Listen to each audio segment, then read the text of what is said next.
RS brothers లో ఆషాఢం KG sale మళ్ళీ మొదలైంది. మరెన్నో క్రేజీ ఆఫర్స్ ఖైదీ చేయండి ఆర్ఎస్ బ్రదర్స్.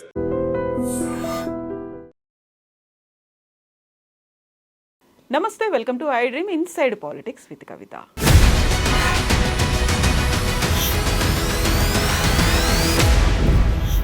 అమెరికా ఎన్ని ఆంక్షలు పెట్టినా, డొనాల్డ్ ట్రంప్ స్వయంగా వైట్ హౌస్కి డిన్నర్కి ఆహ్వానించిన మోదీ ఎందుకని స్పందించట్లేదు, ఎందుకని డిన్నర్కి అటెండ్ కాలేదు? ఎట్ ద సేమ్ టైం పెద్ద దేశాలు కాకుండా పేద దేశాలు, చిన్న దేశాల వైపే ఎందుకు మొగ్గు చూపుతున్నారు? ఆయన స్ట్రాటజీ ఏంటి, ఫారిన్ పాలసీ ఏంటి? మనతో పాటుగా ఉన్నారు economist and academician doctor Ravinder Raina garu. Ravinder గారు నమస్కారం. సో మనం మోదీ గురించి మాట్లాడుకుంటే ఒక టిపికల్ పర్సనాలిటీ లాగా అనిపిస్తారు. అసలు ఏమీ మాట్లాడరు, సైలెంట్గా పనిచేసుకుంటూ పోతుంటారు. అమెరికాలో అక్కడ నుంచి కాల్ వచ్చింది, డొనాల్డ్ ట్రంప్తో కలిసి డిన్నర్కి ఇన్వైట్ చేస్తే అక్కడికి వెళ్లకుండా బ్రిక్స్ దేశాలు అన్నారు. బ్రిక్స్ దేశాలు కాదు, ఆఫ్రికాలో ఉన్నటువంటి చిన్న చిన్న కంట్రీస్కి వెళ్ళొచ్చారు. తీవ్రవాదం మీదేమో జీరో టాలరెన్స్ అంటున్నారు. మన పని మనం చేసుకుంటూ వెళ్తే మెల్లిగా అందరూ మన దారిలోకే వచ్చేట్టుగా ఒక ప్లాన్ అనేది ఉంది. ఆపరేషన్ సింధూర్ తర్వాత కూడా ఆల్మోస్ట్ ఒక 40 దేశాలకి మన ఎంపీల టీంని అక్కడికి పంపించారు. యాక్చువల్లీ ఏం చేస్తున్నారు, ఏం జరుగుతోంది, ఎందుకు బయట చెప్పట్లేదు మనకి? కవిత గారు, లీడర్షిప్ స్ట్రాటజీస్ అనేది ఒక్కొక్కరికి ఒక్కొక్క రకంగా ఉంటాయండి. ఇప్పుడు జనరల్గా మోడీ గారు సెప్టెంబర్ బార్న్ బేబీ, అంటే ఆయన బర్త్డే 17 సెప్టెంబర్, నాది 18 సెప్టెంబర్. మోస్ట్ ఆఫ్ దట్ నా అబ్జర్వేషన్ ప్రకారం ఏంటంటే సెప్టెంబర్ బేబీస్ చాలా ఎక్కువగా మాట్లాడరు, చాలా స్మార్ట్గా కైండ్గా పనిచేసుకుంటూ వెళ్తూ ఉంటారు. అలా ఉంటుందంటారా? అది నా యొక్క ఉద్దేశం. అది జనరల్గా అంటే చాలామంది నేను అబ్జర్వ్ చేశాను. నేను కూడా సెప్టెంబర్ బేబీని కాబట్టి చెప్తున్నాను అన్నమాట. సో అతను ఏం చేస్తున్నాడంటే speech is silver, silence is gold. ఎక్కువగా మాట్లాడి ఎక్కువగా నాయిస్ చేసినట్టయితే ఇంకెక్కువ కాంట్రవర్సీస్ కావడానికి ఆస్కారం ఉంటుంది. సో మీరు పని చేయాలనుకున్నప్పుడు వాక్ ద టాక్. మీరు పని చేయాలనుకున్నప్పుడు ఎలా అయినా కూడా పని చేసుకోవడానికి ఆస్కారం ఉంటుంది. అంతేగాని మీరు మాట్లాడి పని చేయకపోతే కూడా వేస్ట్ కదా. సో అట్లాంటి సందర్భంలో చాలామంది లీడర్స్ ఏం చేస్తారంటే they speak less and they try to do more. Sometimes they may not do more also. So స్ట్రాటజికల్గా మనము మాట్లాడిన దానికంటే కూడా చేతలలో చూపించినట్టయితే అది కొంచెం పవర్ఫుల్గా ఉంటుంది. అది that remains yes a legacy. So దాంట్లో భాగంగా మోడీ గారు నా అబ్జర్వేషన్లో చూసుకున్నట్టయితే ఆయన ఎక్కువగా మాట్లాడరు. బహుశా మీరు చాలా సందర్భాలలో అబ్జర్వ్ చేసి ఉండొచ్చు. అవసరమైతేనే ఇప్పుడు సపోజ్ మొన్న ఆఫ్రికా కంట్రీస్కు 2 కంట్రీస్కి వెళ్ళారండి ఆయన. నమీబియా అని అక్కడ నేను పనిచేస్తాను. నమీబియాలో నేను Namibia institute of science and టెక్నాలజీలో ప్రొఫెసర్గా పనిచేస్తాను. ఆ విండుకులో అది చిన్న దేశం. అంటే చిన్న దేశం అని అంటే ఇప్పుడు మీకు పాపులేషన్ పరంగా చూసినట్టయితే 2.5 మిలియన్ పాపులేషన్ మాత్రమే ఉన్నారు మొత్తం దేశ జనాభా అంతా. 2.5 మిలియన్ అనేది మనకి ఇప్పుడు జూబ్లీ హిల్స్, బంజారా హిల్స్ కలుపుకుంటే 25 లక్షలు దేశ జనాభా.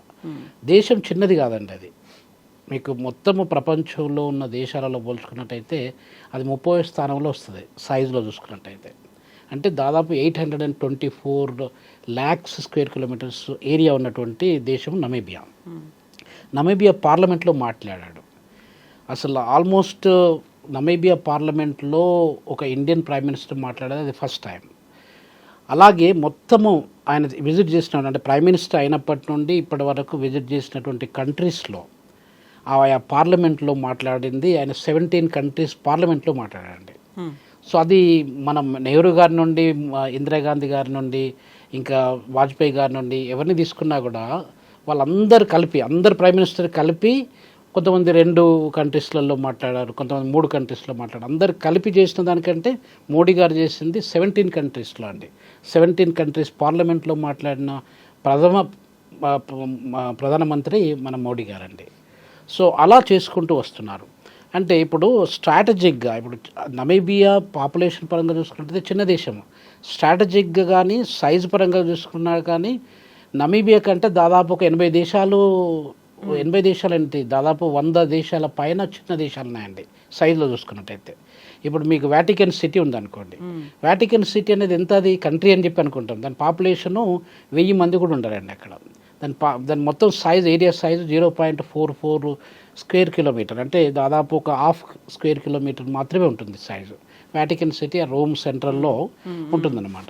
ఇట్లా మనకు చిన్న దేశాలు, ఇప్పుడు మన తెలంగాణ రాష్ట్రాన్ని తీసుకోండి. తెలంగాణ రాష్ట్రానికంటే ప్రపంచంలో ఉన్న దేశాలు 96 దేశాలు చిన్న దేశాలు అండి. అంటే మీరు ఆలోచించుకోండి, ఏరియా సైజ్ చూసుకోండి. మన తెలంగాణ రాష్ట్రం కంటే నమీబియా అనేది 8 రెట్లు పెద్దదండి. సో ఈ రకంగా చూసుకున్నట్టయితే అది సైజు పరంగా బాగానే ఉంది. అక్కడ వాళ్ళకి మినరల్స్ బాగున్నాయండి. వాళ్ళకి అక్కడ యురేనియం ఇది one of the 5th largest producer of uranium in the whole world అండి నమీబియా. ఇంకా రకరకాల మినరల్స్ ఉన్నాయి అక్కడ. అవి డైమండ్స్ ఉండొచ్చు, తర్వాత కాస్త గోల్డ్ ఉంది, పెట్రోలియం ఉంది. సో అట్లాంటి వాటితోని మనకు స్ట్రాటజీగా మనకు మంచి సంబంధాలు కూడా ఉన్నాయండి. అది స్వాపు అని చెప్పి అంటుండే, south west African peoples organization అని స్వాపు అని అంటే చాలామంది తెలియదు ఈ విషయము. అక్కడ షామ్ నియోమా గారని ఆయనే ఫాదర్ ఆఫ్ ద నేషన్ అండి. I met him personally well I was working in Namibia. Very హంబుల్గా, అంటే ఆయన అప్పుడు ప్రెసిడెంట్గా లేరు. ఆయన మామూలుగా వ్యక్తి ఉన్నప్పుడు మా యూనివర్సిటీలో ఏదైనా ఫంక్షన్ అరేంజ్ చేసినప్పుడు కూడా ఆయన చీఫ్ గెస్ట్గా వచ్చారు. ఆ సందర్భంలో మీట్ జరిగింది. ఈ మధ్యలో చనిపోయాడు, లాస్ట్ ఇయర్ చనిపోయారు ఆయన. అక్కడ పాయింట్ ఏంటంటే అట్లాంటి దేశాలతోని మనము సత్సంబాలు ఏర్పాటు చేసుకున్నట్టయితే మనకు ఒక స్ట్రెంగ్త్ ఉంటుందండి. ఇప్పుడు పెద్దన్న పాత్ర అని చెప్పి అంటారు కదా మన దగ్గర.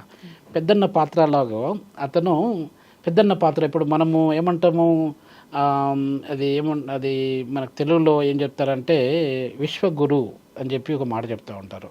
విశ్వగురు కావాలంటే మీరు అందరినీ ఇంక్లూజివ్ అప్రోచ్తోని అందరినీ చేతులు కలుపుకొని పోతేనే మీరు విశ్వగురు అవుతారు.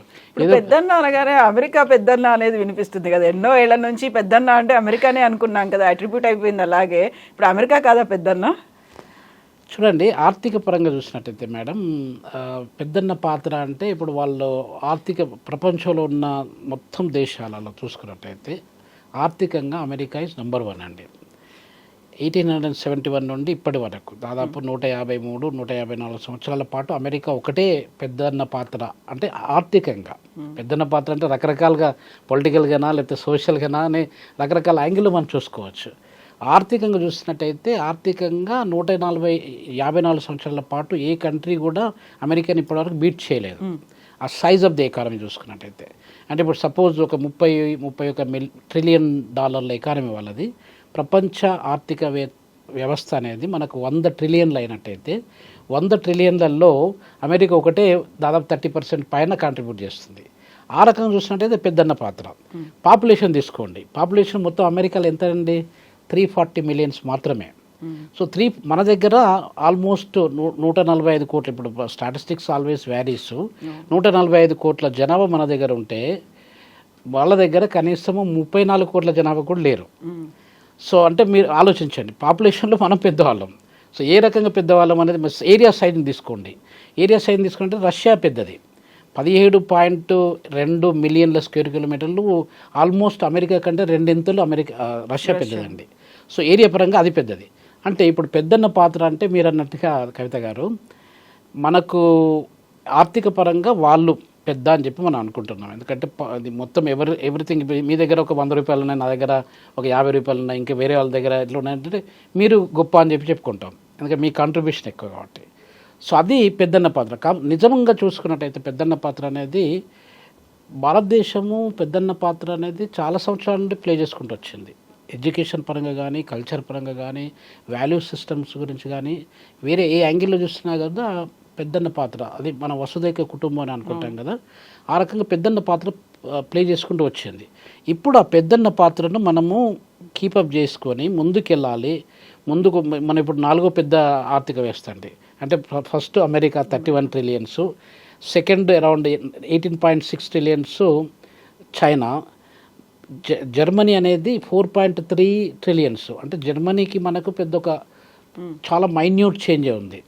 మనం 4th, మనం 4.10 ఆ రేంజ్లో మనం ఉన్నామండి. అంటే 4.10 ట్రిలియన్స్ 4%లో మనం ఉన్నాం. అంటే మనం 4% గ్లోబల్ ఎకానమీకి మనం కాంట్రిబ్యూట్ చేసినప్పుడు, మనం 4వ స్థానంలో ఉన్నప్పుడు మనము కూడా ఆ యొక్క రోల్ ప్లే చేయాల్సి వస్తుంది. అంటే మనం పెద్దవాళ్ళం కాబట్టి చిన్నవాళ్ళతో కూడా షేక్ హ్యాండ్ తీసుకొని చిన్నవాళ్ళని లిఫ్ట్ చేయడానికి ప్రయత్నం చేసినప్పుడు మనం పెద్దన్నలం అయిపోతాం. లేకపోతే నన్ను ట్రంప్ డిన్నర్కి పిలిచాడు, నేను ట్రంప్ దగ్గరికి వెళ్తాను, మీ దగ్గర తర్వాత చూస్తానని చెప్పి అలా విన్నట్టయితే ఆ యొక్క యాటిట్యూడ్, అంటే లీడర్షిప్ యాటిట్యూడ్ అనేది ఇటు వ్యారీస్ అండి. సో కాబట్టి ఈయన రోల్ ఏంటంటే, ఈయన యొక్క ఆలోచన విధానం ఏంటంటే అందరినీ కలుపుకుంటూ పోవాలి, ఇంక్లూజివ్ అప్రోచ్. అలా కలుపుకుంటూ వెళ్ళినట్టయితే మనకు కాస్తో కూస్తో ఒక యూనిటీ, ఇంటిగ్రిటీ, సాలిడారిటీ వస్తున్న ఉద్దేశంతో ఆయన ఆ రోల్ ప్లే చేసుకుంటూ వచ్చారండి. అంటే నమీబియా విజిట్ ఒకటి, అది దానికి ఐఎస్ సివిలియన్ అవార్డు నమీబియాలో కూడా వచ్చిందండి. చాలా వరకు ఎవరికి రాలేదు ఇంతవరకు. అంటే మనకు ఇప్పుడు సౌత్ ఆఫ్రికాకు మనకు తీసుకున్నట్టయితే కవిత గారు, నెల్సన్ మండేలా గారు ఫాదర్ ఆఫ్ ద నేషన్ అండి. నెల్సన్ మండేలా గారికి మన భారతరత్న అవార్డు ఇచ్చారు. అసలు యాక్చువల్గా ఇంతవరకు ఏ ఫారిన్ లీడర్కు ఎవరికి ఇవ్వలేదు. మనము భారతరత్న అవార్డును నెల్సన్ మండేలా గారికి ఇచ్చాం. అలానే అలాంటి అవార్డు నమీబియా నుండి మనకిచ్చారు, తర్వాత గానా నుండి కూడా మనకిచ్చారు. మొన్న గానాకు కూడా వెళ్ళారు మినిస్టర్ గారు, ప్రైమ్ మినిస్టర్ గారు, బహుశా ఫస్ట్ వీక్ 2nd, 3rd జూలైలో అక్కడికి వెళ్ళారు. దాని తర్వాత నమీబియాకి వచ్చారు. నమీబియా నుండి మళ్ళీ అక్కడ బ్రెజిల్లో బ్రిక్స్ మీటింగ్ ఉన్నది కాబట్టి బ్రెజిల్కి వెళ్ళి అక్కడ Trinidad and Tobago, Brazil visit చేసుకుని 5 కంట్రీస్ విజిట్ చేసుకుని వాపస్ వచ్చారు మొన్ననే, ఒక దాదాపు లాస్ట్ వీక్, ఒక 1 వీక్ బ్యాక్. సో ఇది జరిగిందండి. అంటే పెద్దన్న పాత్ర అనేది ఇట్ వ్యారీస్ అండి. ఇప్పుడు ఒక్కొక్కరి అప్రోచ్ డిఫరెంట్గా ఉంటుంది. మనం ఎకనామికల్గానే కాదు కదా, మొత్తం ఓవరాల్గా దాన్ని బ్యాలెన్స్డ్ అప్రోచ్ అంటారు. బ్యాలెన్స్గా తీసుకున్నప్పుడు ఎకనామికల్, సోషల్, పొలిటికల్, తర్వాత కల్చరు, హెరిటేజు, ఈ యాంగిల్లో చూసుకోవాల్సి వస్తుందండి. స్పోర్ట్స్, డెవలప్మెంట్ అట్లా అనమాట.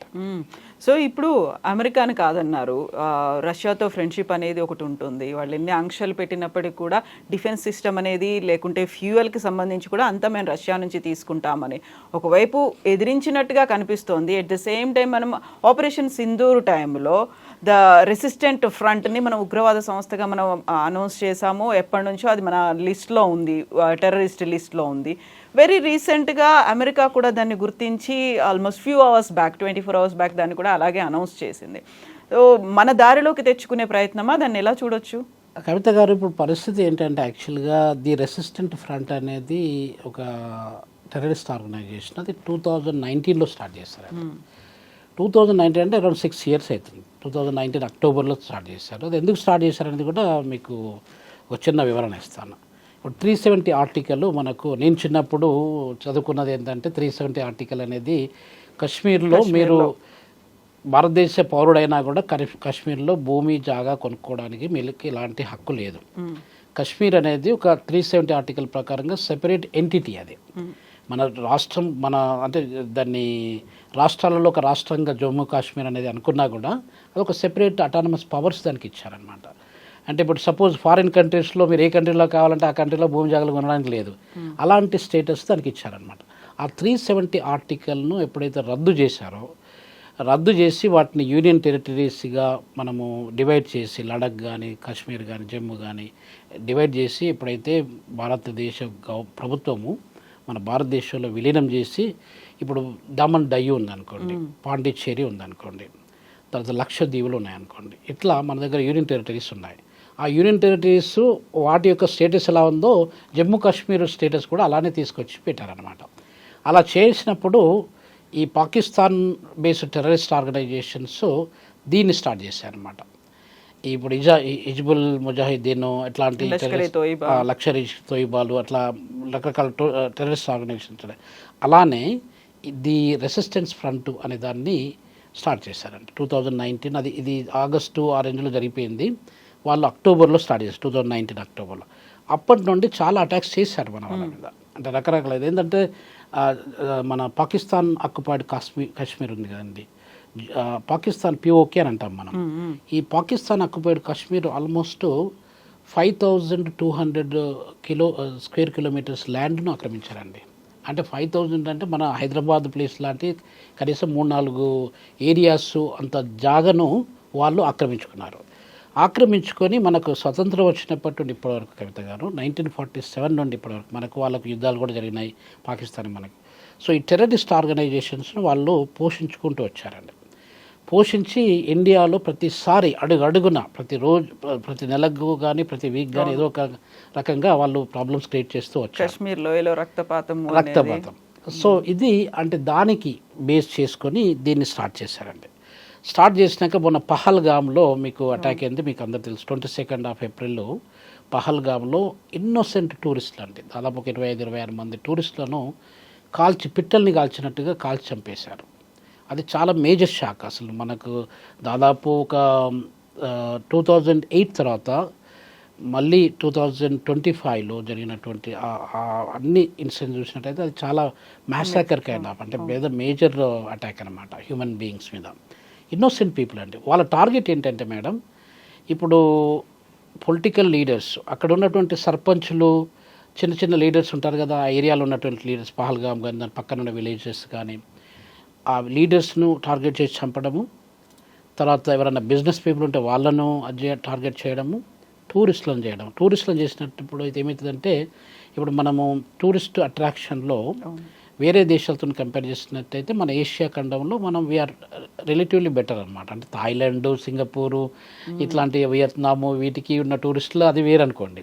అంటే మన దగ్గర ఉన్నటువంటి కల్చర్ కానీ, హెరిటేజ్ కానీ, హిస్టారికల్ సైట్స్ కానీ, తాజ్మహల్ కానీ, ఇట్లాంటి ప్లేసెస్ చూడడానికి మన దగ్గరికి దాదాపు ఒక 12 to 13 మిలియన్ పీపుల్ వస్తూ ఉంటారండి. ఆ టూరిస్టుల మీద, అంటే దాంతో ఒక అడిషనల్ రెవెన్యూ మనకు జనరేట్ అవుతూ ఉంటుంది. ఆ టూరిస్టుల మీద మనకు ఒక థ్రెట్ క్రియేట్ చేసి, ఫారిన్ టూరిస్టులు అంటే అమ్మో ఇండియానా పోకూడదు అని చెప్పి ఒక భయాన్ని క్రియేట్ చేసినప్పుడు మనల్ని ఆర్థికంగా దెబ్బతీయడానికి ఆస్కారం ఉంటుందండి. సో దాన్ని స్ట్రాటజిక్గా వాళ్ళు ఆ రోజు అటాక్ చేయడం జరిగింది. అసలు ఆ పహల్గామ్ అనే ప్లేస్ని ఏమంటారంటే స్విట్జర్లాండ్ ఆఫ్ ఇండియా అంటారండి. Switzerland, I was there in స్విట్జర్లాండ్లో. నేను మోనార్క్ బిజినెస్ స్కూల్లో విజిటింగ్ ప్రొఫెసర్, దాదాపు 13 years నుండి విజిటింగ్ ప్రొఫెసర్గా పనిచేస్తున్నాను. స్విట్జర్లాండ్లో I was there quite few times. అయితే స్విట్జర్లాండ్ ఆఫ్ ఇండియా, మనం స్విట్జర్లాండ్ ఎక్కడికి పోనక్కర్లేదు, స్విట్జర్లాండ్ మన దగ్గరే ఉంది. సో కాబట్టి దాదాపు యావరేజ్గా కవిత గారు 3000 కార్లు ప్రతి రోజుకు పహల్గామ్కి వస్తాయండి, ఈ అటాక్ జరిగే కంటే ముందు. ఇప్పుడు చాలా తగ్గిపోయాయి అసలు.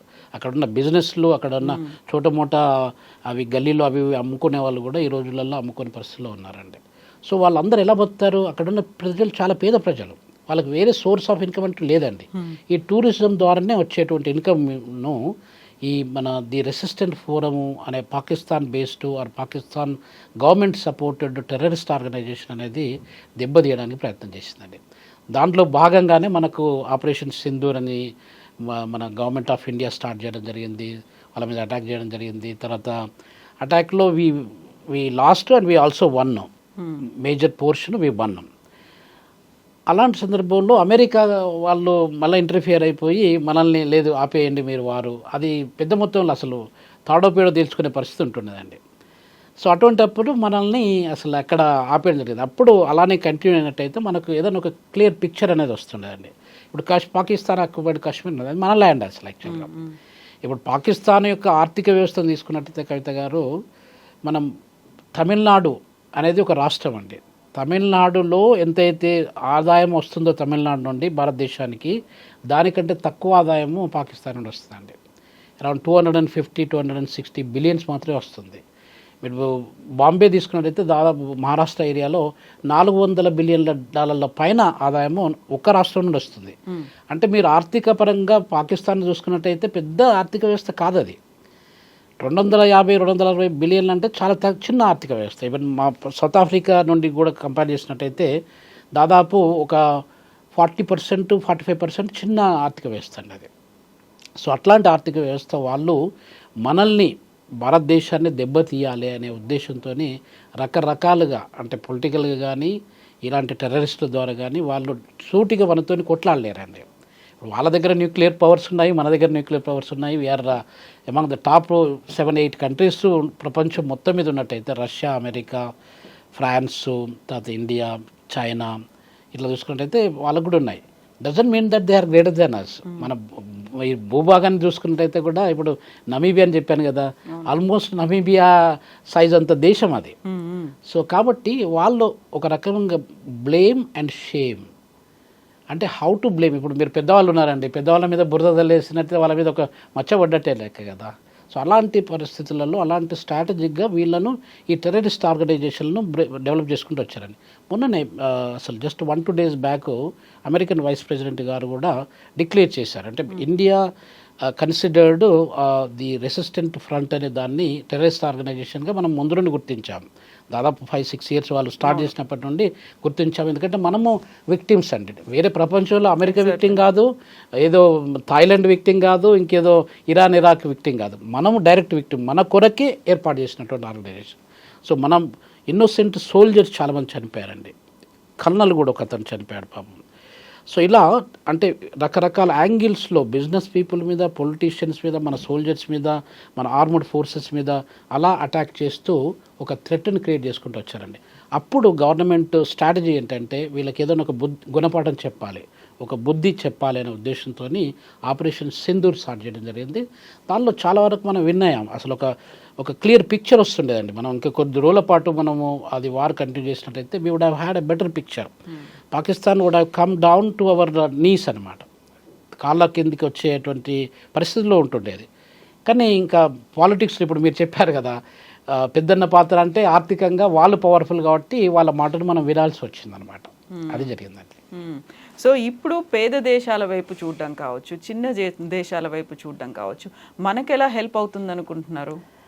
చూడండి, ప్రపంచం అనేది భారతదేశము, అమెరికా, పాకిస్తానే కాదండి, దాదాపు 230 దేశాల వరకు ఉన్నాయండి.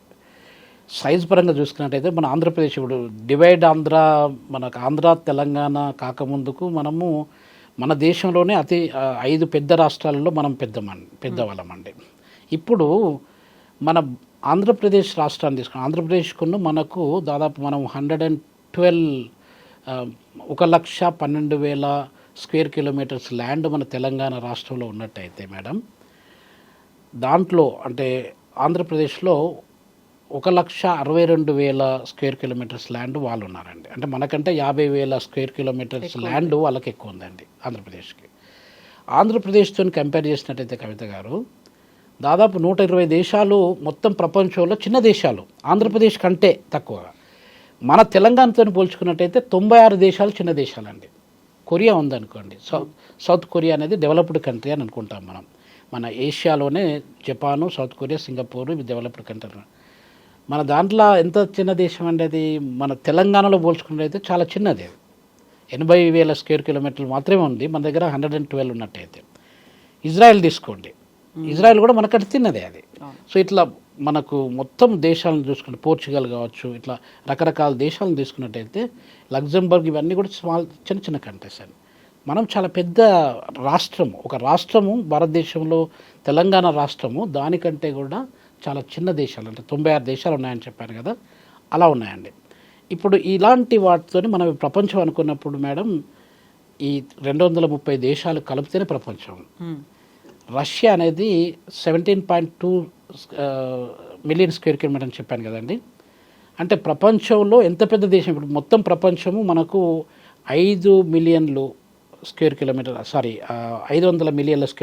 ల్యాండ్ అండి.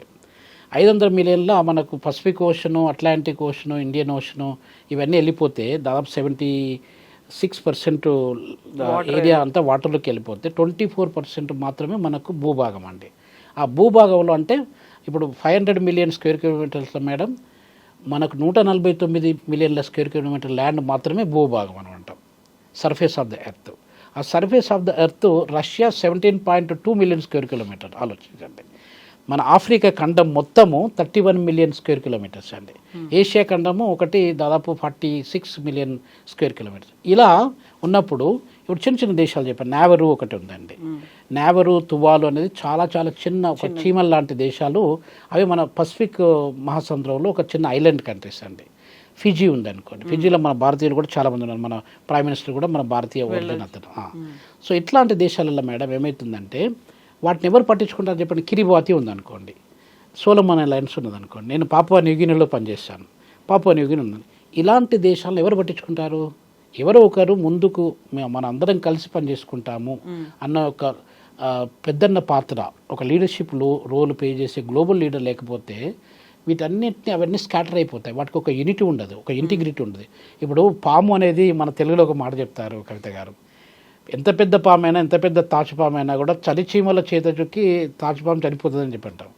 అలానే ఈ చిన్న చిన్న దేశాలని మనం ఒక తాటి కింద, ఒక అంబ్రెల్లా కింద తీసుకొచ్చినట్టయితే వాటితో పాటుగా మనం ఎన్నో చేయొచ్చు.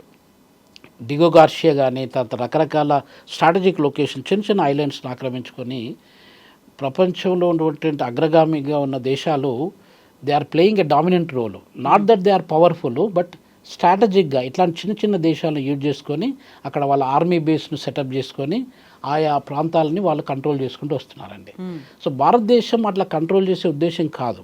కాకపోతే మన ఉద్దేశం ఏంటంటే మనము విశ్వగురు కావాలి అనుకున్నప్పుడు ఒక పెద్ద ఆర్థిక వ్యవస్థగా మనం ఇప్పుడు దాదాపు ఇంకా వచ్చే 22 సంవత్సరాల్లో 2047లో వికసిత్ భారత్ అనే పేరు మీద మనము ఈ యొక్క డెవలపింగ్ అభివృద్ధి చెందుతున్న ఆర్థిక వ్యవస్థ భారతదేశము అనే పాయింట్ నుండి అభివృద్ధి చెందిన ఆర్థిక వ్యవస్థగా మనం ఆ పేరు మార్చడానికి చాలా ప్రయత్నాలు వస్తున్నాయి. అందుగురించి మోడీ అంటే master of development of India అని చెప్పి అంటారండి. సో దాంట్లో భాగంగా ఇవన్నీ జరుపుకుంటూ వస్తున్నాయండి. ఇప్పుడు ఇలాంటి జరుగుతున్నప్పుడు మనము ఈ చిన్న దేశాలను ఎట్లా వదిలేస్తాం చెప్పండి? అలా వదిలేయడం సమంజసం కాదు కదా. సో అందరితోని మనము కలిసికట్టుగా ఉన్నప్పుడే మనకు పెద్దన్న yes is my big brother అన్న కాన్సెప్ట్ ప్రతి ఒక్కరిలో వస్తుందండి. వాళ్ళు ఏదో ఒక రకంగా మనకి ఇప్పుడు నమీబియా పాపులేషన్ పరంగా చిన్న దేశం అని చెప్పాను కదా, రిసోర్స్ పరంగా చాలా రిచ్ దేశం అది. డిఆర్సీ కాంగో ఉందండి. DRC Congo democratic republic Congo అనేది రిసోర్స్ రిచ్ కంట్రీ అది. అసలు మొత్తం ఆఫ్రికా ఖండంలో అతిపేద దేశాలలో డిఆర్సీ కాంగో అంటారండి. ఆ రిసోర్స్ని తీసుకున్నట్టయితే మేడం అక్కడ 25-26 trillion dollars worth of resources ఉన్నాయండి. డైమండ్స్ కావచ్చు, గోల్డ్ కావచ్చు, ఇంకా రకరకాల రేర్ ఎర్త్ ఎలిమెంట్స్. డిఆర్సీ కాంగోని ఇప్పుడు చాలా కటిక దరిద్రమైన దేశంగా మనం పరిగణిస్తాం. అది ఆఫ్రికా ఖండం లోపల మొత్తం మీద almost second third largest country అనమాట. ఏరియా సైజులో చూసుకున్నట్టయితే మన భారతదేశం కంటే దాదాపు 1 మిలియన్ స్క్వేర్ కిలోమీటర్ మాత్రమే, అరౌండ్ 2.2 అది ఉంటే మనం 3.2 మిలియన్ స్క్వేర్ కిలోమీటర్ మనం ఉన్నాం. అంటే ప్రపంచంలోనే డిఆర్సీ కాంగో టాప్ 10 కంట్రీస్లో ఒకటి ఉంటుందండి. అక్కడ మనం ఏం చూస్తున్నాము? పావర్టీ, డెస్టిట్యూషను, తర్వాత ఫామైన్స్, కటిక దరిద్రం అనేది చూస్తున్నాం. దాని వెనుక రిసోర్సెస్ చూడట్లేదండి. సో కాబట్టి డిఆర్సీ కాంగోతో మనము చేయగలపాల్సిన అవసరం ఉంది. ఇప్పుడు వాళ్ళతో మన పెట్రోల్ అవసరం అండి. పెట్రోల్ మనం ఇంపోర్ట్ చేసుకోవాలంటే ఇక్కడ అంగోలా నుండో లేకపోతే ఇంకెక్కడో చేసుకునే కంటే we also should import. And మనకు ఆ ట్రేడ్ రిలేషన్, బయలాటరల్ రిలేషను, సత్సంబాలు మనకు ఉన్నట్టయితే వాళ్ళు కూడా ముందుకు వస్తారండి. సో కాబట్టి చిన్నదైనా పెద్దదైనా వాళ్ళు ఒక దేశము, మనం ఒక దేశం. ఇప్పుడు తువాలు, నావెరూన్ అనేది వాళ్ళ పాపులేషన్ దాదాపు 15,000 మంది పాపులేషన్ కూడా లేరండి. 15,000 మంది పాపులేషన్ ఉన్నది ఒక కంట్రీ ఉన్నదని అనుకుంటామా మనం? అట్లా శాన్ మ్యారినో ఒకటి ఉందండి. శాన్ మ్యారినో మొత్తం దేశ జనాభా ఎంత? 35,000 మాత్రమే. 35,000 మనం ఏ చిన్న ఏరియా, ఇప్పుడు మన పంజాగుట్టకి వెళ్ళినా కూడా లేకపోతే సికింద్రాబాద్ లేకపోతే ఇంకెక్కడో వెళ్ళినా కూడా మనకు 35,000 కాదు కదా, దాదాపు 3-4 లక్షలు కనిపిస్తారండి. డెన్సిటీ ఎక్కువ ఉంటుంది, డెన్సిటీ పాపులేషన్ ఎక్కువ ఉంటుంది. సో ఇట్లాంటి దేశాలతో కూడా మనం ఇప్పుడు మొన్న ఒక అతను మాల్టా నుండి ఒక గవర్నర్ వచ్చారండి. నేను ఒక గ్లోబల్ సమ్మిట్లో గవర్నర్ మాల్టాను కలిశాను. అసలు యాక్చువల్గా మాల్టా ఎంత చిన్న దేశం అండి, ఇటలీ దగ్గర చాలా చిన్న దేశం. పాపులేషన్ పరంగా కానీ ఏరియా సైజ్ పరంగా కానీ చాలా చాలా చిన్న దేశాలు. మన తెలంగాణలో ఒక 10వ వంతు భూభాగం లేనివంటి దేశాలండి అవి. సో కాబట్టి let us try to unite. మనందరము ఒకటే. నేను ఎప్పుడు బిలీవ్ చేసేదంటే ఏంటంటే కవిత గారు, మనం అందరం ఇక్కడ టెంపరీగా వచ్చాము.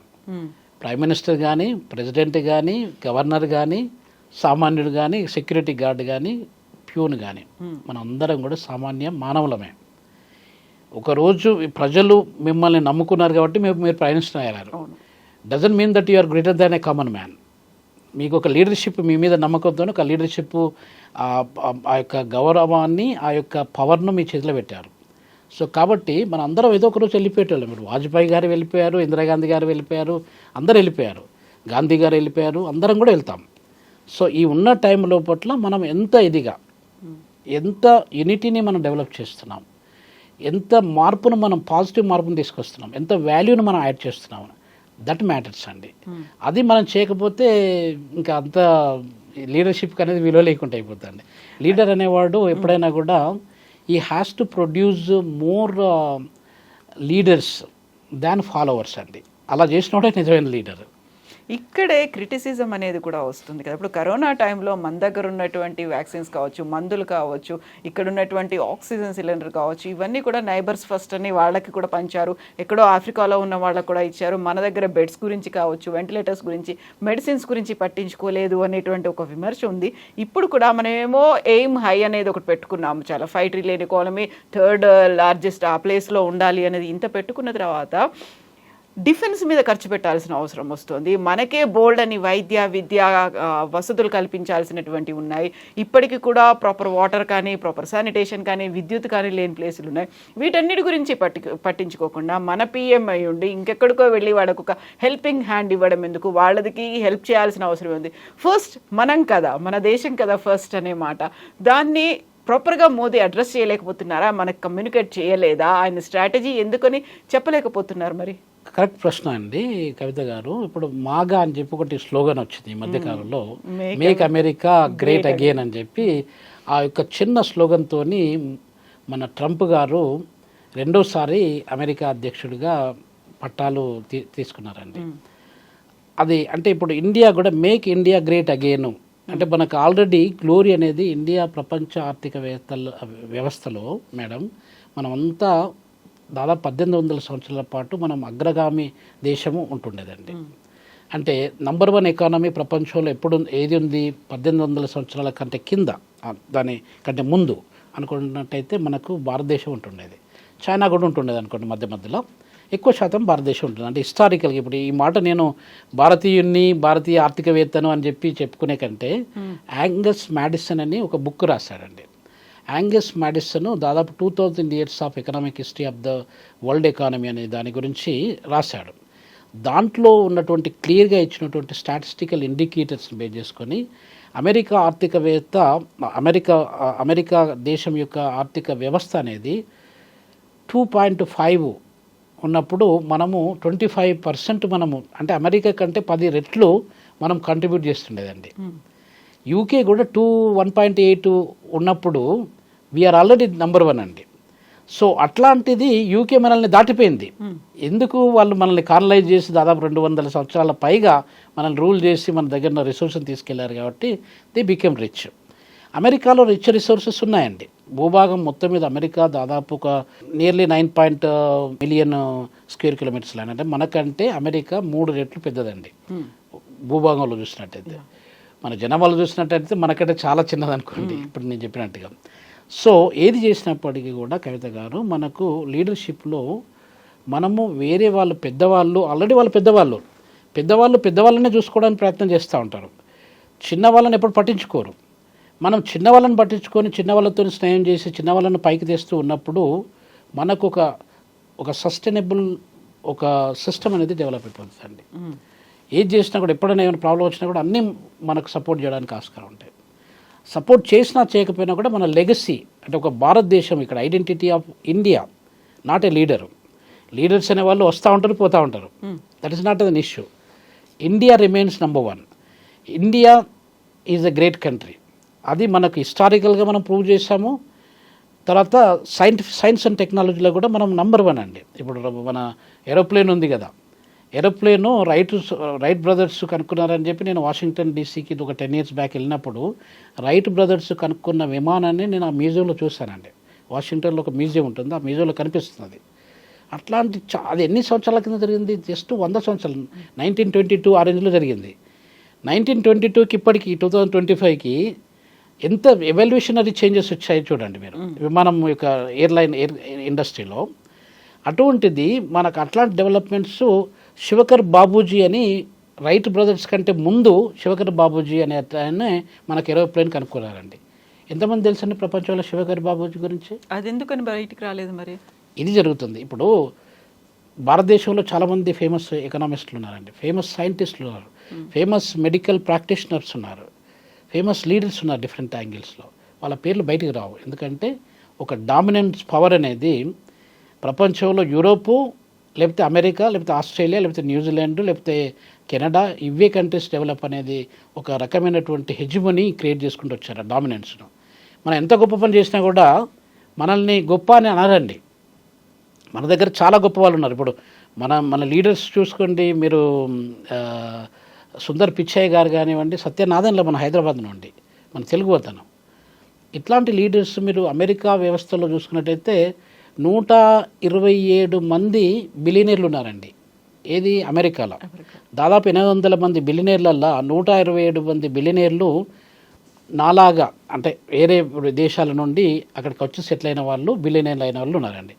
దాంట్లో కనీసం 18% నియర్లీ 20% ఆఫ్ ద బిలియనీర్స్ ఆ 127లో మన ఇండియన్సేనండి. అంటే మన ఇండియన్స్ కాంట్రిబ్యూట్ చేస్తున్నారు అక్కడ. కానీ ఇండియన్స్ అక్కడ పోయిన తర్వాత కాంట్రిబ్యూట్ చేస్తున్నారు, ఇక్కడ నుండి కాంట్రిబ్యూట్ చేయట్లేదు. అక్కడ ఏం జరుగుతుందంటే మేడం, ఇదంతా ప్రపంచంలో ఇవి అగ్రగామి దేశాలు కాబట్టి అగ్రగామి దేశాల యొక్క వాళ్ళ అది కంట్రోలింగ్ పవర్ అనేది ఆ యొక్క వాళ్ళని పాపులర్ చేసుకోవడము, మనల్ని పక్కకు పెట్టేయడం, ఇలా జరుపుకుంటూ వస్తుంది.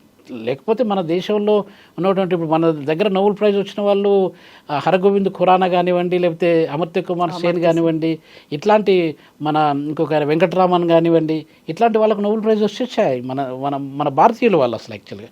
కాకపోతే ఏమంటారు, వాళ్ళ అమెరికన్ సిటిజన్స్ కాబట్టి అది అమెరికాకే చెందిపోతుంది అంటారు. సో ఈ డామినెన్స్ అనేది జరుపుకుంటూ వస్తుంది, ఇప్పటికి కూడా జరుగుతుందండి. సో భారతీయులు అనేవాళ్ళు ఎప్పుడు తక్కువ అనేది ఆ ప్రపంచాన్ని ఆ రకంగా హిస్టరీని కానివ్వండి, సైంటిఫిక్ డిస్కవరీస్ కానివ్వండి, ఇన్నోవేషన్స్ కానివ్వండి, ఆ రకంగా వాళ్ళు కంట్రోల్ చేసుకుంటూ ఇప్పటికి కూడా వస్తున్నారండి. అందుగురించి మన దగ్గర ఎంతో టాలెంటెడ్ పీపుల్ ఉన్నారండి. మేధో సంపత్తి అంతా అక్కడికి తరలి వెళ్తున్నప్పుడు దానికి చేయాల్సినటువంటిది ఏం చేశారు అనేది బ్రెయిన్ గెయిన్ అని చెప్పి ఒక థియరీ ఉందండి. మేమంతా బ్రెయిన్ డ్రెయిన్ అన్నట్టుగా. ఇప్పుడు 28 years అవుతుందండి నేను బయటికి వెళ్ళి. భారతదేశాన్ని వదిలేయాలని అనిపించలేదు, బట్ పరిస్థితులు అలా వచ్చాయి. ఆ పరిస్థితులలో నేను వెళ్ళాల్సి వచ్చింది. సో కాబట్టి మనలాంటి టాలెంటెడ్ పీపుల్ని అక్కడున్న టాలెంట్ ఆయా దేశాలలో టాలెంట్ చూపించే కంటే మన దేశంలో మనకి ఏమైనా అవకాశాలు ఇచ్చినట్టయితే మనం చూపించేవాళ్ళం. సో మన దగ్గర కూడా సిస్టమ్ ఆ రకంగా లేదు. మన దగ్గర ఉన్న టాలెంట్ ఉందంటే వాడిని ఎలా అనగదొక్కాలి, కాలుతో ఎట్లా కష్ చేయాలని చెప్పే వాళ్ళు ఉన్నారు, కానీ చేతితో పైకి లేపాలనే వాళ్ళు చాలా తక్కువ మంది ఉన్నారు. లీడర్స్ కావచ్చు, మన బిజినెస్ వాళ్ళు కావచ్చు, ఎవరైనా కావచ్చు. సో ఈ యాటిట్యూడ్ చేంజ్ కావాలండి. ఆ యాటిట్యూడ్ చేంజ్ అయినప్పుడు ఇండియా ఫస్ట్, ఇండియా నెంబర్ 1. మీకు మొత్తం బెస్ట్ మ్యాథమెటిషియన్స్ వరల్డ్లో తీసుకున్నట్టయితే ఇండియన్సేనండి. ఇప్పుడు హార్వర్డ్ బిజినెస్ స్కూల్లో నితిన్ ఓరా అనే అతను first time in the history of Harvard University హిస్టరీని తీసుకున్నట్టయితే ఫస్ట్ టైం డీన్గా అపాయింట్ చేశారండి ఆయనను. దాని తర్వాత కూడా ఇంకా second Indian appoint. So Indian talent అనేది ఇప్పుడు మొత్తం ఒక టాప్ 20 మల్టీనేషనల్ కంపెనీస్ తీసుకున్నట్టయితే కవిత గారు, మన ఇండియన్స్ అందరు సీఈఓలు, శాంతాను అని మన హైదరాబాద్ అబ్బాయి మన ఉస్మానియాలో చదువుకున్నాడు. సో ఇట్లాంటి వాళ్ళు సీఈఓలుగా ఉన్నారు. ఎందుకున్నారు అని అంటే talent management, talent economy, knowledge economy. So ఈ టాలెంట్ ఇప్పుడు మీకు చెప్పిన పాయింట్ శివకర్ బాబూజీ గురించి చాలామంది తెలియదు, మన భారతీయులకు కూడా తెలియదు, వేరే వాళ్ళకి సంగతి పక్క పెట్టండి. సో హేజిమనీ అనేది చేంజ్ కావాలి. అది ఎట్లా చేంజ్ అవుతుందండి? మనం ఇప్పుడు 4వ పెద్ద దేశంగా ఎదిగినామండి, 4th లార్జెస్ట్ ఎకానమీ అయినాం. ఫస్ట్ లార్జెస్ట్ కావడానికి చాలా ఛాన్సెస్ తక్కువ ఉన్నాయండి మనకి. ఇంకా దాదాపు 200 సంవత్సరాలు పడుతుండొచ్చు. ఫ్యూచర్ లేదు అసలు. మనం ఉన్నంత కాలము ఇట్ నెవర్ హ్యాపెన్స్ అండి. 2075 అని అనుకుంటున్నాము, 2075లో మనం ఉండలేము అసలు యాక్చువల్గా అలాంటి డెవలప్మెంట్ చూడడానికి. 3rd లార్జెస్ట్ కావడానికి ఛాన్సెస్ ఎక్కువ ఉన్నాయండి కవిత గారు. ఇప్పుడు మనకు బహుశా 4th లార్జెస్ట్ మొన్ననే అయ్యాం యాక్చువల్గా, ఒక few weeks back Japan surpass చేసి ఇప్పుడు 3rd లార్జెస్ట్ కావడానికి మనకు ఛాన్సెస్ ఎక్కువ ఉన్నాయి. ఎందుకంటే జర్మనీ అంత పవర్ఫుల్ ఎకానమీ అది. చాలా సంవత్సరాల నుండి మీకు జర్మనీ టాప్ 10లో ఉంటుండేది, మనం టాప్ 10లో కూడా లేకపోయే వాళ్ళం. ఇప్పుడు ఇంకొక విషయం కవిత గారు, ఇప్పుడు దాదాపు గత 10 years నుండి గ్రోత్ రేట్ను చూసుకుంటే, ఎకనామిక్ గ్రోత్ రేట్ చూసుకున్నట్టయితే India grow much faster than China అండి. చాలామందికి తెలియదు ఈ విషయం. చైనా 78% గ్రో అయితే 10 yearsలో మనము 105% మనం గ్రో అయినామండి. అంటే ఆ గ్రోత్ రేట్ పరంగా చూసినట్టే జెయింట్ గ్రోత్ రేట్ అంటాం మనం మేము ఎకనామిక్స్లో. ఆ గ్రోత్ రేట్ పరంగా చూసినట్టయితే we're one of the vibrant economies. ఆ వైబ్రేషను, ఆ పాజిటివ్ డెవలప్మెంట్ అనేది కంటిన్యూ అయినట్టయితే ఇన్ ద కమింగ్ ఒక 3 to 5 years లోపట్ల మనం 3rd లార్జెస్ట్ ఎకానమీ ఈజీగా అవుతామండి. ఇప్పుడు మీరు $5 trillion ఎకానమీ అని అన్నారు కదా, $5 trillion we're supposed to achieve by now. ఇప్పుడు ఇంకా అచీవ్ చేయలేదు, అది అచీవ్ చేయడానికి ఇంకొంచెం టైం పడుతుందండి. ఇంకా దాదాపు ఇంకొక $1 trillion మనం వెనుకున్నాం అనమాట ఇప్పుడు మన టార్గెట్ కంటే. అది ఇప్పుడు మన తెలంగాణ రాష్ట్రం కానివ్వండి, లేకపోతే మహారాష్ట్ర కానివ్వండి, తమిళనాడు కానివ్వండి, గుజరాత్ కానివ్వండి, ఇట్లాంటి రాష్ట్రాలు కొంచెం ముందంజలు వేసి ఎంటర్ప్రెన్యూర్స్ని డెవలప్ చేసినట్టయితే we can achieve that target అండి. సో $5 trillion కాదు మనకి, ఇప్పుడు దాదాపు $25 trillion ఎకానమీ కావాలండి. $25 trillion ఎకానమీ 2047 2050 ఇంకా 25 years తర్వాత టార్గెట్ పెట్టుకున్నాము. అప్పుడు మనము ఇప్పుడు మన తలసరి ఆదాయం తీసుకున్నట్టయితే కవిత గారు $2,200 తలసరి ఆదాయం మనకు ఉందండి. దాన్ని 25,000 తలసరి ఆదాయానికి మనం మార్చుకోవాలి.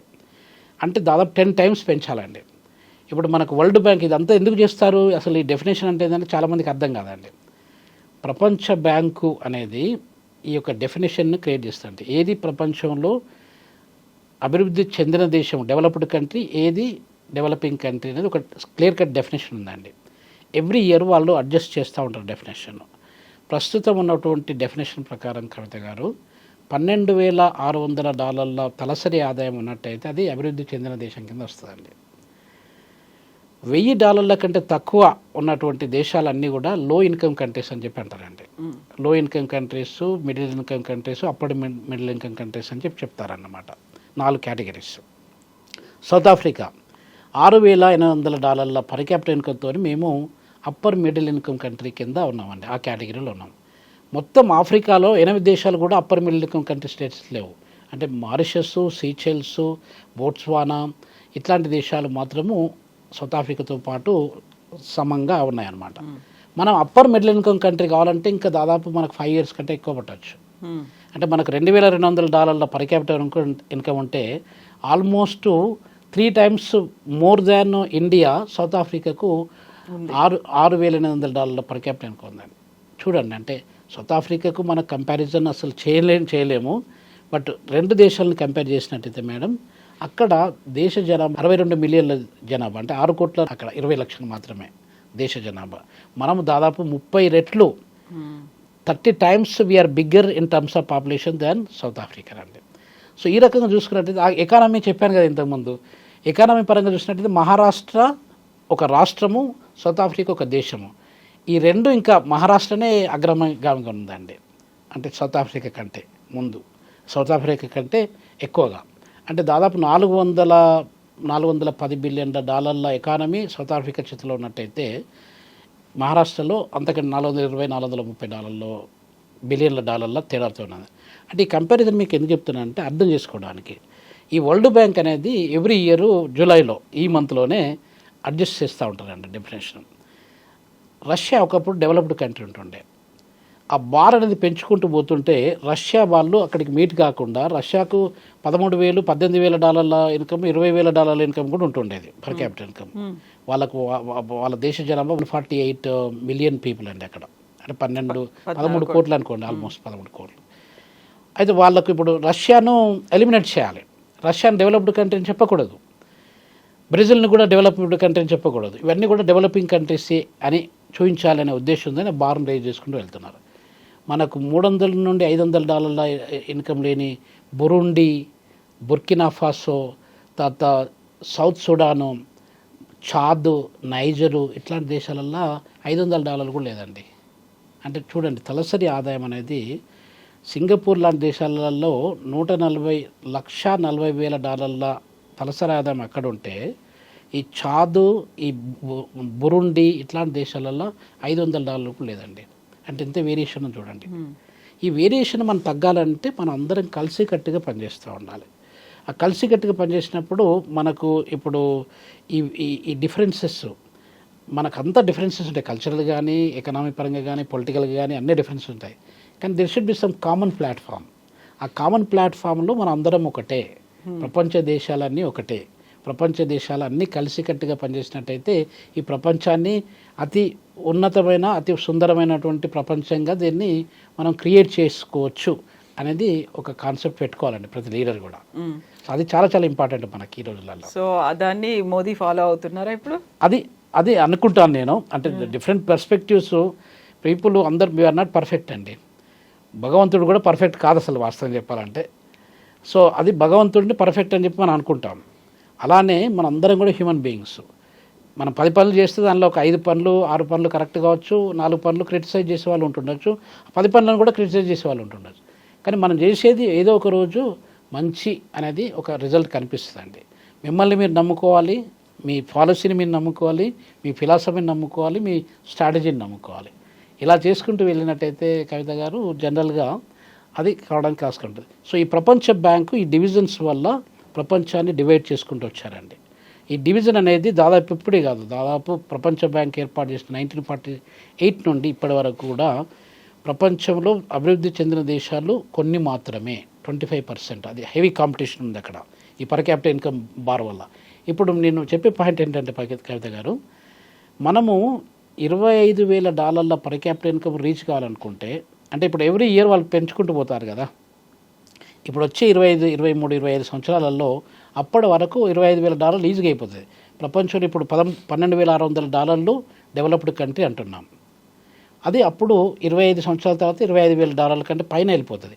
అప్పుడు మనం ఆ రేంజ్లో రీచ్ అయినట్టు అయితేనే మనం డెవలప్డ్ కంట్రీ కింద వస్తామండి. ఎంత టైం పడుతుంది మనకు అక్కడ రీచ్ అవ్వడానికి? రీచ్ కావడానికి అది మేడం ఇప్పుడు అంత ఈజీ కాదు, అది ఈజీ గేమ్ కాదు. ఇప్పుడు మనం వికసిత భారత్ అంటాము, ఇంకెన్నో భారతులు అంటాము, ఎన్నో చెప్తాము, 10 ట్రిలియన్ అంటాము, $20 ట్రిలియన్ ఎకానమీ అంటాము, ఏదో అంటాము. ఏది చేసినా కూడా అది టార్గెట్ కావడానికి భారతీయులు అందరూ కలిసికట్టుగా పనిచేయాలండి. నేను భారతీయుణ్ణి, నేను కేరళైట్నో, నేను ఆంధ్రైట్నో, లేకపోతే తమిళనాడు పర్సన్నో, లేకపోతే గుజరాతీ పర్సన్నో, కాశ్మీర్ పర్సన్నో, ఇంకే బిహారీ పర్సన్నో అనుకోకుండా మనము ఇండియన్స్. ఇండియా కొరకు భారతదేశము నా కన్నతల్లి, మన అందరికీ కన్నతల్లులు ఉన్నారండి. భారతదేశం కూడా మన అందరికి కూడా కన్నతల్లి. ఆ కన్నతల్లి యొక్క రూపురేఖలు మార్చి కన్నతల్లిలో ఒక చిరునవ్వును తెప్పించాలంటే అందరూ భారతీయులము అని గట్టిగా మన గుండెల్లో నమ్ముకోవాలండి. అది లేదు అసలు, అది చాలా మిస్ అవుతుంది, చాలా డైల్యూట్ అయింది ఆల్రెడీ. ఆ డైల్యూట్ అయినటువంటి ఆలోచన విధానాన్ని మనము తిరిగి తీసుకొచ్చి ఆ యూనిటీ సాలిడారిటీ, మనం అదే అంటారు కదా యూనిటీ ఇన్ డైవర్సిటీ అని చెప్పి అంటారు కదండి, ఆ యూనిటీ డైవర్సిటీ కాన్సెప్ట్ మనం తీసుకొచ్చి అందరినీ, భారతదేశము మన దేశము, మనం అందరం భారతీయులము. So by heart, by soul, by mind we are all Indians. We must work for our nation.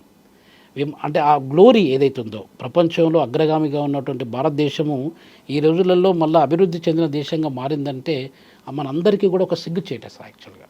దాన్ని ఆ యొక్క షేప్ను మనం మార్చాలంటే కవిత గారు అందరం యునైట్ అయ్యి, ఇప్పుడు డయాస్పొరాలో ఉన్నారు దాదాపు ఒక 18 మిలియన్ల పీపుల్ డయాస్పొరాలో ఉన్నారు ఇండియన్స్. వాళ్ళందరూ డబ్బులు పంపించడం ఒకటే ముఖ్యం కాదండి, డబ్బులతో పాటు ఆ యొక్క దేశభక్తి, ప్యాట్రియాటిజం అనేది ప్రతి అడుగడుగున చూపించుకుంటూ వెళ్ళినట్టయితే ఈ దశను మనం మార్చొచ్చు. మనం $25,000 కదా, $30,000-40,000 కూడా తీసుకుపోవచ్చు. యా, పాజిటివ్ హోప్ అనేది మనకు అలా దృక్పథం పెట్టుకుంటే వీ కెన్ అచీవ్ అది. అవునండి. Thank you so much Ravinder garu. Thank you. నమస్తే అండి కవిత గారు, చాలా సంతోషం అండి. మీకు ఐ డ్రీమ్ ఛానల్కి వ్యూవర్స్ అందరికీ నా హృదయపూర్వక నమస్కారం అండి. నిజంగా ప్రస్తుతం ఉన్నటువంటి సమాజం దేనికి ప్రయారిటీ ఇస్తుంది? ఆర్థిక సంబంధాల చుట్టూ మాత్రమే తిరుగుతోంది. మళ్ళీ ఎన్నికలంగానే చాలా విరక్తి కలుగుతున్నాం. మంచి అనిపిస్తుంది కదా, లేడీస్ కూడా ఛాలెంజింగ్ జాబ్స్ చేసినప్పుడు చాలా బాగుంటది. ట్రాఫిక్ అసిస్టెంట్స్ గా నియమించిన ట్రాన్స్జెండర్స్ అందరితో సాల్యూట్ చేయించుకుంటున్నారు. ఫుడ్ డెలివరీ ఇవ్వటానికి వెళ్ళినటువంటి డెలివరీ బాయ్ అనిల్ పై కళ్ళ ముందు